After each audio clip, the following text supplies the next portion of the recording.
আসসালামু আলাইকুম। আশা করি আপনারা সবাই ভালো আছেন। আজকে আমাদের আলোচনার টপিক হচ্ছে মুনাফা। চলুন তাহলে শুরু করা যাক। আপনাদের সাথে আমি আছি নাফিজ ইসলাম। তো আমরা তো সবাই ব্যাংকে কম বেশি টাকা রেখেছি। তো ব্যাংকে টাকা রাখলে একটা নির্দিষ্ট সময় পরে আমরা ব্যাংকের থেকে ওই টাকার উপরে কিছু এক্সট্রা টাকা পাই। অর্থাৎ ব্যাংক ওই টাকাটা কোন একটা ব্যবসায়িক কাজে খাটিয়ে সেখান থেকে যে লাভটা পায় সেই লাভের একটা অংশ আমাদেরকে দেয়। এই জিনিসটাকে বলি আমরা হচ্ছে মুনাফা। এখন এই মুনাফাকে আমরা দুই ভাগে ভাগ করতে পারি। একটা হচ্ছে সরল মুনাফা, একটা হচ্ছে চক্রবৃদ্ধি মুনাফা। প্রথমে আমরা আলোচনা করব সরল মুনাফা নিয়ে। চলুন তাহলে শুরু করা যাক। সরল মুনাফা হচ্ছে আমার ধরা যাক 100 টাকা একটা অ্যামাউন্ট ব্যাংকে জমা আছে।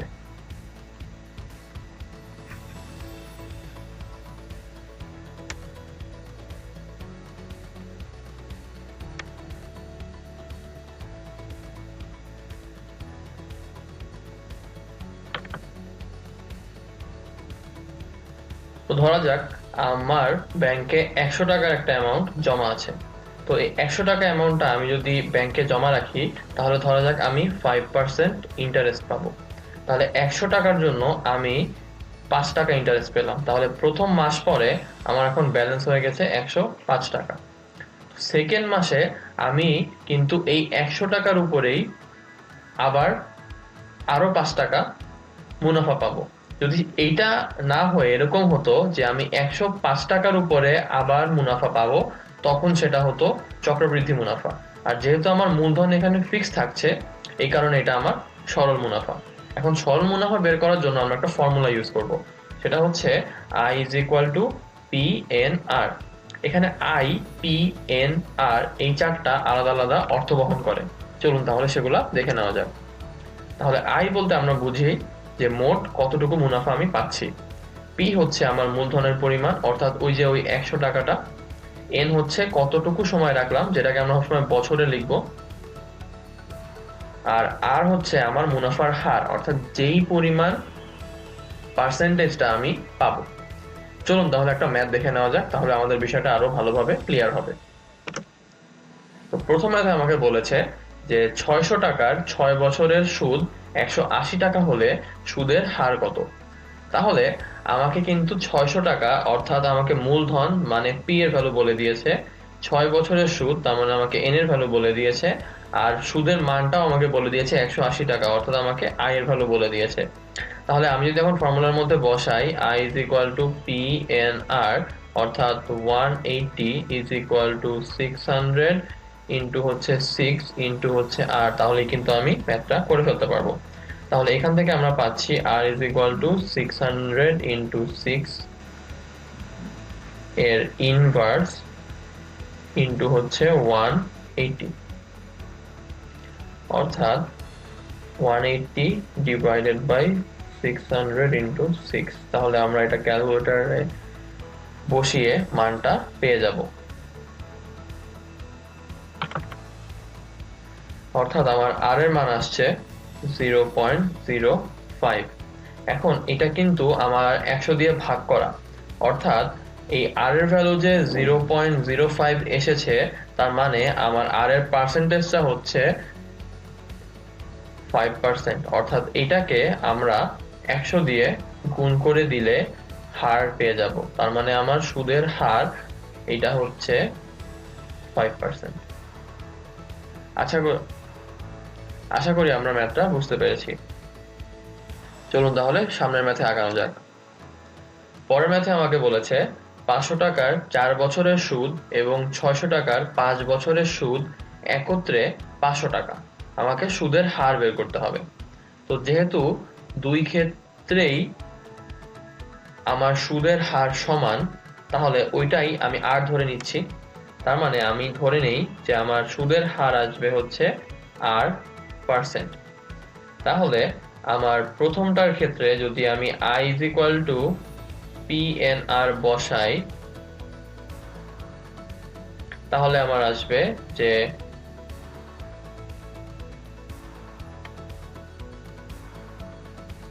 500 ইন্টু 4 ইন্টু হচ্ছে আর। তাহলে প্রথম ক্ষেত্রে আমি ধরে নিলাম এটা I1, সেকেন্ড ক্ষেত্রে I2 যদি ধরে নেই তাহলে সেটা আসবে 600 ইন্টু 5 ইন্টু হচ্ছে আর। অ্যাকর্ডিং টু কোয়েশ্চেন আমার I1 প্লাস I2 হচ্ছে 500 টাকা। তাহলে 500 into 4R plus 600 into 5R is equal two আমার 500 টাকা। তাহলে এখান থেকে আমি পাচ্ছি যে 2000 R plus 3000 R is equal two 500। তার মানে R এর ভ্যালু 500 ডিভাইডেড বাই 5000। তার মানে R এর ভ্যালু হচ্ছে 1/10 অর্থাৎ 0.1। তাহলে সুদের হার আমার আসছে, এটা গুণন যদি 100 করে দেই তার মানে 10%। আশা করি আমরা ম্যাথটা বুঝতে পেরেছি। চলুন তাহলে পরেরটায় যাওয়া যাক। তো এতক্ষণ আমরা তো ডিরেক্ট সুদের হার দেওয়া ছিল, ওখান থেকে আমরা হচ্ছে সুদের পরিমাণ বের করতেছিলাম। তো এখন আমরা হচ্ছে ওই ফর্মুলাটা একটু চেঞ্জ করে লিখবো, অর্থাৎ আমি জাস্ট একটু পক্ষান্তর করলে এখান থেকে কিন্তু সরাসরি আর এর ফর্মুলা পেয়ে যেতে পারি। তার মানে R is equal to I divided by P by N. তাহলে চলুন এই টাইপের কিছু ম্যাথ দেখে নেওয়া যাক। আমাকে প্রথম ম্যাথে বলেছে শতকরা বার্ষিক কত হার সুদে কোনো মূলধন 10 বছরে সুদে আসলে দ্বিগুণ হবে।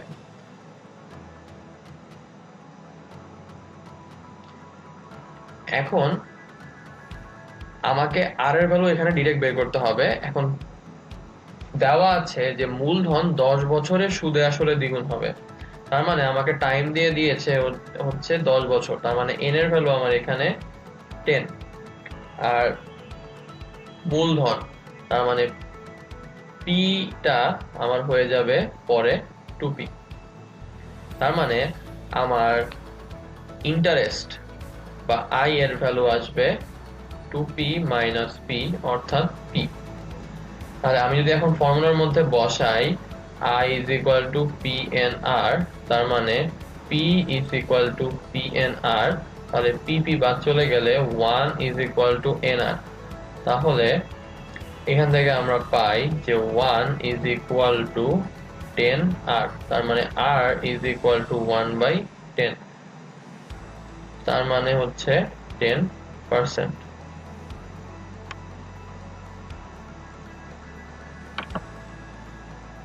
তার মানে আমরা এখান থেকে বুঝলাম যে 10% মুনাফার হারে আমার কোনো মূলধন 10 বছরে ডাবল হয়ে যাবে। অর্থাৎ আমি যদি 500 টাকা রাখি তাহলে 10% হারে 10 বছর পরে সেটা 1000 টাকা হয়ে যাবে। আশা করি আমরা ম্যাথটা বুঝতে পেরেছি। এখানে 4 গুণেরটা করতে চাই, তাহলে ম্যাথটা কিরকম হবে। তো আমাকে বলে দিয়েছে এখন যে সুদে আসলে সেটা হবে 4 গুণ।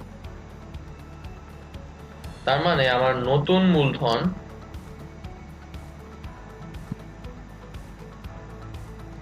হচ্ছে 4p আর পুরানোটা ছিল আমার p। তাহলে আমার মুনাফা 4p মাইনাস p অর্থাৎ 3p। তাহলে এখন 3p is equal to PNR। তো p আর p কাটা চলে যায়, তাহলে এখানে থাকে 3 is equal to NR। তাহলে এখান থেকে আমরা পাই 3 is equal to 25R, কারণ 25 বছর। তাহলে R is equal to 3 divided by 25। তাহলে এটাকে যদি আমি এখন 100 দিয়ে গুণ করে দেই তার মানে আমার আসছে 4 অর্থাৎ 12%। তার মানে 12% মুনাফার হার হলে কোনো মূলধন 25 বছরে সুদে আসলে 4 গুণ হবে। অর্থাৎ আমি যদি 500 টাকা রাখি 25 বছর পরে 12% সুদের হারের কারণে সেটা 4 গুণ হয়ে যাবে, অর্থাৎ 2000 টাকা হয়ে যাবে। এখন মাঝের ম্যাথটায় আসি। মাঝের ম্যাথটায় আমাকে বলেছে শতকরা বার্ষিক কত হার সুদে কোনো মূলধন 10 বছরে আসলের দ্বিগুণ হবে। এখন আসলের দ্বিগুণ আর সুদে আসলে দ্বিগুণ ব্যাপারটা কিন্তু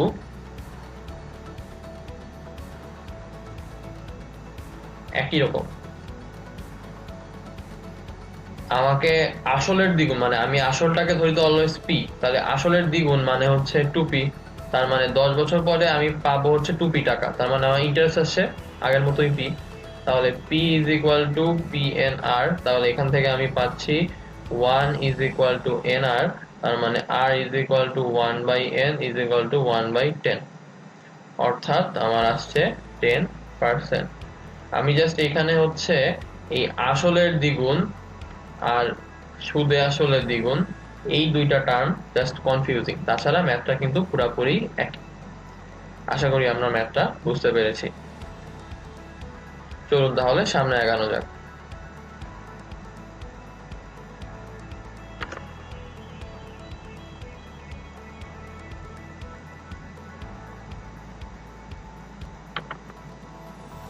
আচ্ছা, এতক্ষণ আমরা আর এর ম্যাথ বের করছিলাম, অর্থাৎ আমি i is equal to PNR থেকে ডিরেক্ট r এর মানগুলো বের করছিলাম। এখন আমরা বের করব হচ্ছে n এর মান, অর্থাৎ বছর। তার মানে আমি সময়টা এখন এই সূত্র থেকে সরাসরি বের করতে পারবো। চলুন তাহলে কিছু ম্যাথ দেখে নেওয়া যাক।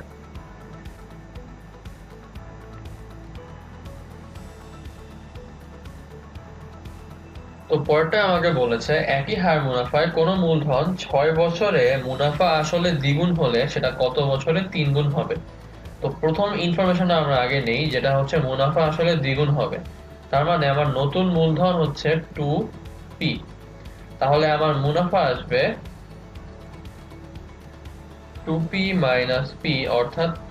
তাহলে আমি যখন ফর্মুলায় বসাই p is equal to pnr, মানে i এর জায়গায় একবারে আমি p টা বসিয়ে দিয়েছি, তাহলে আমার আসছে 1 is equal to nr।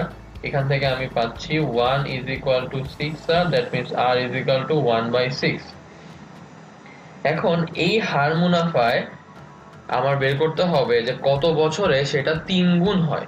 তার মানে তখন আমার মুনাফা আসল হবে হচ্ছে 3p, তখন আমার হবে মুনাফা 3p মাইনাস p অর্থাৎ 2p। তাহলে আমি যখন বসাই 2p is equal to pnr, তার মানে 2 is equal to n into 1/6, কারণ আমি r এর ভ্যালু ডিরেক্ট বসিয়ে দিব, তাহলে n এর ভ্যালু আমার আসছে 12। তার মানে 12 বছরে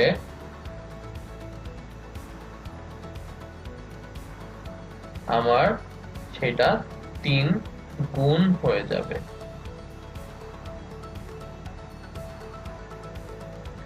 আশা করি আমরা ম্যাথটা বুঝতে পেরেছি। চলুন তাহলে পরেরটায় যাওয়া যাক। পরের ম্যাথে বলেছে শতকরা 1 টাকা হার সুদে 1 টাকার সুদ 1 টাকা হবে কত বছরে। তাহলে এটা কিন্তু সরল মুনাফার ক্ষেত্রে, তাহলে আমি যদি বসাই i is equal to pnr, আমার 1 টাকা হার সুদে, তার মানে r এর ভ্যালু হচ্ছে 1%, এটা হচ্ছে আমার r এর ভ্যালু। 1 টাকার মানে এটা p এর ভ্যালু, 1 টাকা সুদ, তার মানে হচ্ছে এটা আমার i এর ভ্যালু। তাহলে 1 is equal to 1 into n into হচ্ছে 1/100, তাহলে আমার n এর ভ্যালু আসছে 100। তার মানে আমার অ্যানসারটা হচ্ছে 100 ইয়ার্স, 100 বছর লাগবে আর 1 টাকার হার সুদ 1 টাকা পার্সেন্টেজে 1 টাকা হতে। চলুন তাহলে পরেরটায় যাওয়া যাক। এবার আমরা মূলধন বের করব। এখানে বলেছে বার্ষিক 4.5 টাকা হারে কত টাকা বিনিয়োগ করলে 4 বছরে সেটা 826 টাকা হবে। তাহলে 4.5 টাকা, তার মানে আমাকে এখানে r এর ভ্যালু দিয়ে দিয়েছে 4 বছরে, তার মানে n এর ভ্যালু দিয়ে দিয়েছে। এখন 826 টাকা হবে, তার মানে কিন্তু এটা আমার আসল প্লাস সুদ। অর্থাৎ পি প্লাস আই, এই দুইটার ভ্যালুই হচ্ছে 826 টাকা। তাহলে চলুন তাহলে ম্যাথটা শুরু করা যাক।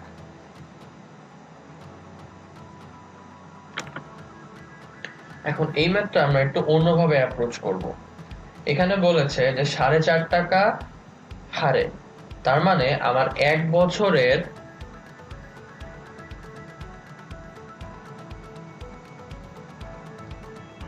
100 টাকার মুনাফা হচ্ছে 4.5 টাকা।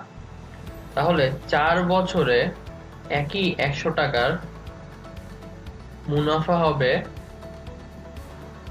4.5 ইন্টু 4 অর্থাৎ 18 টাকা।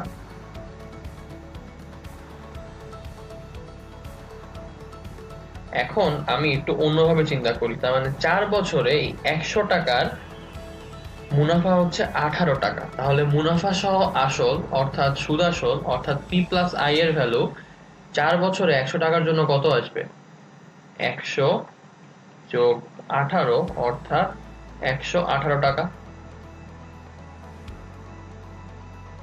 এখন এই 4 বছরে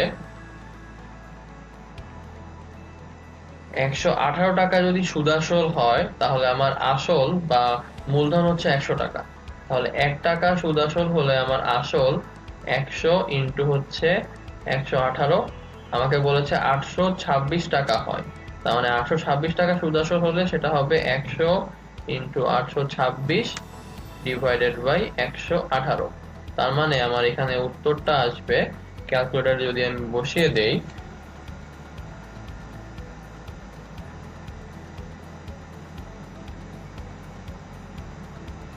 তাহলে আমার আসছে 700 টাকা। তার মানে কত টাকা বিনিয়োগ করলে সেটা হচ্ছে 826 টাকা হবে 4 বছর পরে, সেই অ্যামাউন্টটা আমার 700 টাকা। আশা করি ভিন্নধর্মী অ্যাপ্রোচের ম্যাথটা আপনারা ভালোভাবেই বুঝতে পেরেছেন। চলুন তাহলে পাশের ম্যাথে যাই। পরেরটায় বলেছে বার্ষিক 7.5 টাকা হারে কত টাকার 3 বছরের সুদে আসলে 1225 টাকা হবে। এখন এই যে সুদ আর আসল যখন একসাথে আমাকে বের করতে দিবে, তখন আমরা হচ্ছে এই অ্যাপ্রোচে করব যেটা মাত্র করলাম। তো বার্ষিক 7.5 টাকা হারে কত টাকার 3 বছরের সুদ আসল, তাহলে আমি আগে 3 বছরের সুদ বের করে ফেলি। তো 7.5 টাকা হার মানে হচ্ছে 100 টাকার জন্য আমি পাবো মুনাফা 7.5 টাকা। তাহলে এই টাকাটা আমি পাবো কিন্তু আবার 1 বছরে। তাহলে 3 বছরে পাবো 7.5 ইন্টু হচ্ছে 3 অর্থাৎ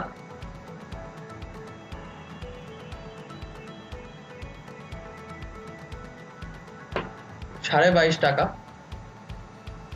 এখন 3 বছরে 22.5 টাকা যদি আমি মুনাফা পাই এই 100 টাকার জন্য, তাহলে মুনাফা সহ আসল হবে কত?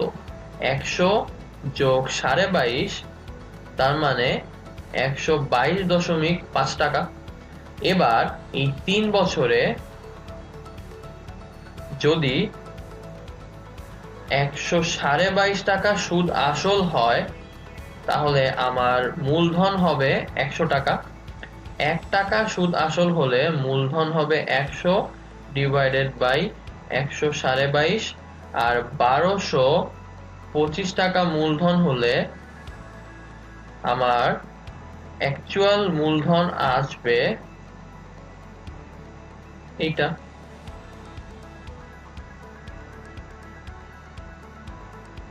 যদি আমি কাটাকাটি করি তাহলে আমার আসবে 1000 টাকা।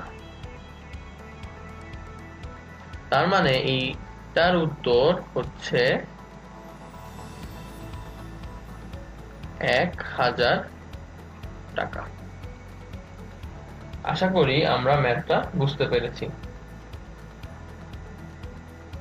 চলুন তাহলে সামনে আগানো যাক।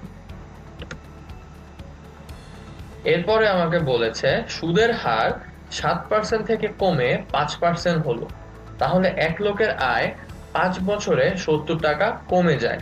আমাকে বের করতে হবে মূলধনটা কত ছিল। মানে কত টাকা থাকার কারণে তার 5 বছরে 70 টাকা কমে গেল।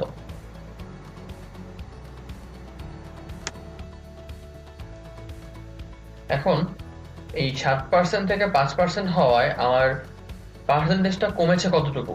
7 মাইনাস 5 অর্থাৎ 2%। তার মানে এই 5 বছরে তার আয় কমেছে 2%।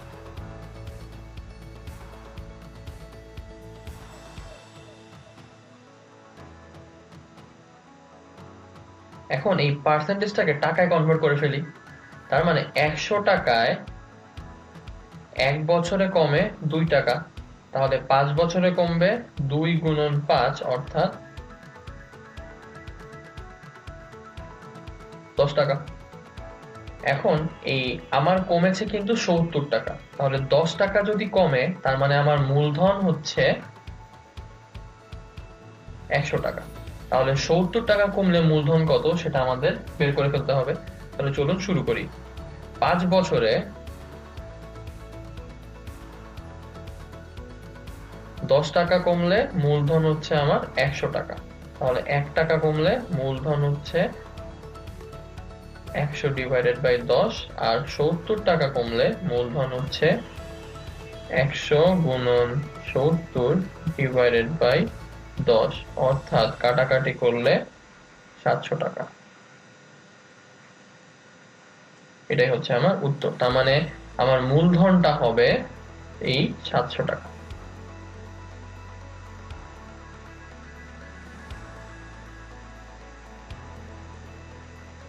পরেরটা যাওয়া যাক। পরের ম্যাথে বলেছে কোন মূলধন 6 বছরের জন্য দেওয়া হয়, লাভের হার প্রথম 3 বছরের জন্য 5% আর পরের 3 বছরের জন্য 4%। 6 বছর পরে লাভের পরিমাণ হচ্ছে 127 টাকা। আমাকে মূলধনটা বের করতে হবে।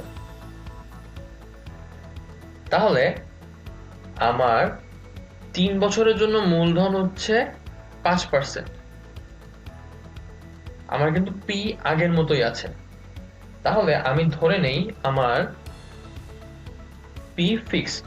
তাহলে I1 ইজ ইকুয়াল টু হচ্ছে PNR। তার মানে পি এন এর ভ্যালু প্রথমে বসাবো 3 আর আর এর ভ্যালু হচ্ছে 5/100, আর I2 is equal two PNR মানে হচ্ছে পি ইন্টু হচ্ছে 3 ইন্টু হচ্ছে 4/100। এদেরকে যদি যোগ করে দেই তাহলে 127 ইজ ইকুয়াল টু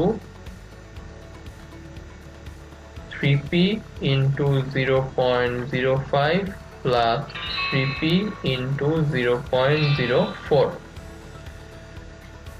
তাহলে আমি এখন এখান থেকে p এর value pi 127 divided by 3 into 0.09 is equal to p। তাহলে আমার p আসছে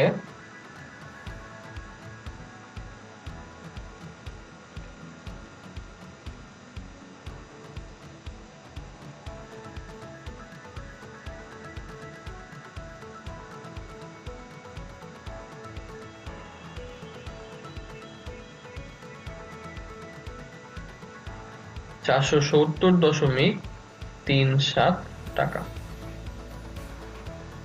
আশা করি এই ম্যাথটা আমরা বুঝতে পেরেছি। চলুন তাহলে পরেরটায় যাওয়া যাক। পরেরটায় বলেছে একজন লোক শেয়ার বাজারে 90,000 টাকা বিনিয়োগ করলেন। শেয়ারের প্রতি লভ্যাংশ হিসেবে তার আয় 9 টাকা। তার মানে একটা শেয়ারে সে আয় করে 9 টাকা। 100 টাকা মূল্যের শেয়ারের বাজার দর 150 টাকা হলে ওই ব্যক্তির বাৎসরিক আয় আমাকে বের করতে হবে।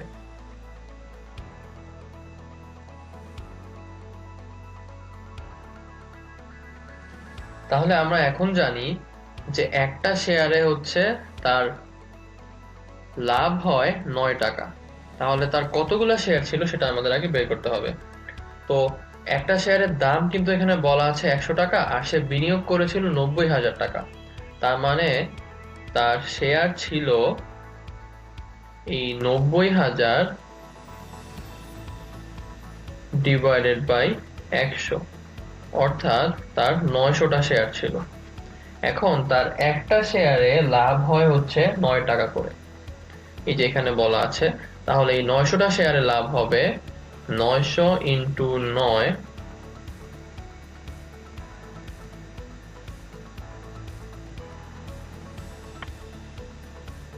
অর্থাৎ 8100 টাকা।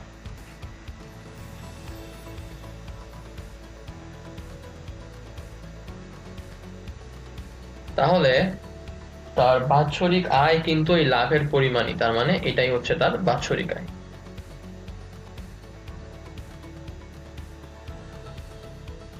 আশা করি আমরা ম্যাথটা বুঝতে পেরেছি। এবার আমরা শিখব চক্রবৃদ্ধি মুনাফা নিয়ে।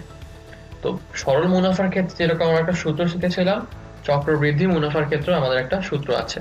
সূত্রটা হচ্ছে c is equal to p 1 plus r to the power n। এখানে এই প্রত্যেকটা প্রতীকী একটা আলাদা আলাদা অর্থ বহন করে। চলুন তাহলে সেগুলো দেখে নেওয়া যাক।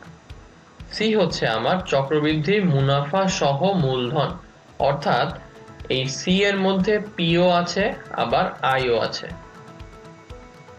p হচ্ছে আমার মূলধন, n হচ্ছে আমার সময়, আর এই r টা হচ্ছে আমার মুনাফার হার। আশা করি আমরা সূত্রটা বুঝতে পেরেছি। চলুন তাহলে কিছু ম্যাথ করে ফেলা যাক। আমাকে বলেছে যে 10% মুনাফায় 8000 টাকার 3 বছরের চক্রবৃদ্ধি মূলধন কত। তাহলে আমাকে 8000 টাকা অর্থাৎ p এর ভ্যালু বলে দিয়েছে, n এর ভ্যালু বলেছে 3 বছর, আর মুনাফা মানে r এর ভ্যালু বলেছে 10%। তাহলে আমি যদি বসাই c is equal to p 1 plus r to the power n, অর্থাৎ 8000 ইন্টু হচ্ছে 1 প্লাস 10/100 ইন্টু 3। আচ্ছা, আমি ইংলিশের বাংলা একসঙ্গে লিখে ফেলেছি, আমি তাহলে সবগুলোকে ইংলিশে কনভার্ট করে ফেলি।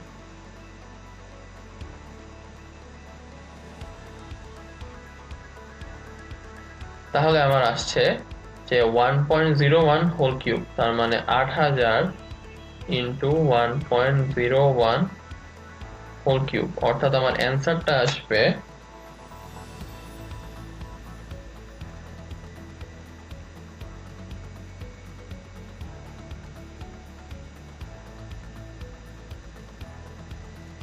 10,648 টাকা।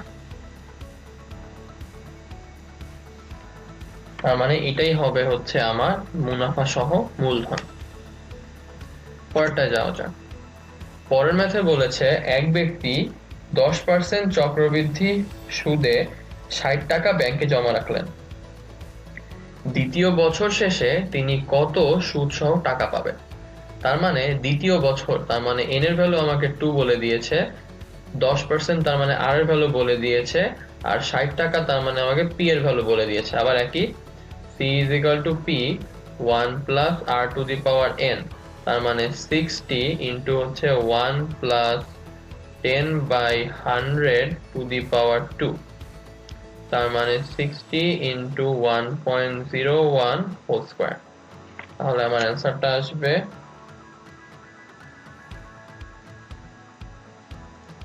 61 টাকা।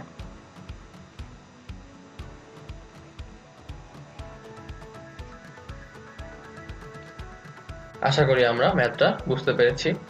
সেই সঙ্গে আমাদের আজকের টপিকের সর্বশেষ ম্যাথটাও আমরা করে ফেললাম। আশা করি মুনাফা এবং চক্রবৃদ্ধি মুনাফা নিয়ে আমি যে বিষয়গুলো আলোচনা করেছি আপনারা খুব ভালোভাবে সেগুলো বুঝতে পেরেছেন। আজকের লেকচার এই পর্যন্তই। পরবর্তী ক্লাসে আপনাদের সঙ্গে আমার পুনরায় দেখা হবে। সেই পর্যন্ত সকলের সুস্থতা কামনা করে আমি নাফিজ ইসলাম আপনাদের থেকে আজকে বিদায় নিচ্ছি। ভালো থাকবেন। ধন্যবাদ।